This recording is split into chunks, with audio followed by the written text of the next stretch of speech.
நம்ம நாட்டுல எத்தனையோ விவசாய வேலை பார்த்துட்டு இருக்கும் போது நெஞ்சு வலி வந்து இறந்து போயிருக்காங்க.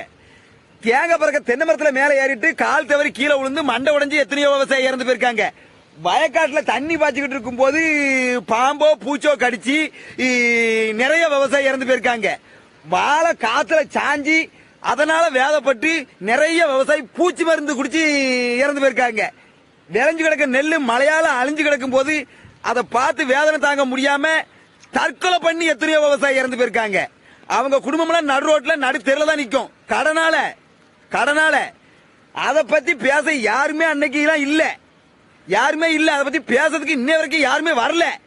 இன்னைக்கு கள்ளக்குறிச்சியில கள்ளச்சாராயத்தை குடிச்சு அத்தனை பேர் இறந்தாங்க. அவங்க குடும்பத்தை பத்தி இவ்வளவு பேசுதிய, சட்டத்துக்கு விரோதமா கள்ளச்சாராயத்தை குடிச்சிட்டு அதை மட்டும்தான் பேசுதிய. அவங்க குடும்பத்துக்கு எத்தனையோ நலத்திட்டங்களுக்கு கொடுக்காங்க, அவங்களுக்கு நஷ்டம் கொடுக்காங்க. எத்தனை விவசாயி கடன் தொல்லை தாங்க முடியாம வெளியே சொல்ல முடியாம தற்கொலை பண்ணி செத்துருக்கான். அவன் குடும்பம் நடு ரோட்ல நிக்கி.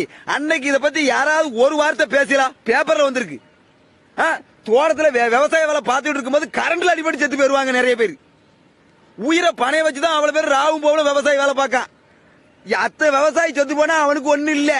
இன்னைக்கு கள்ளச்சாராயம் குடிச்சு இறந்தவங்களுக்கு இவ்வளவு வருத்தப்படுச்சு நம்ம தமிழ்நாட்டுல. கவலை வேற ஐயோ வேற.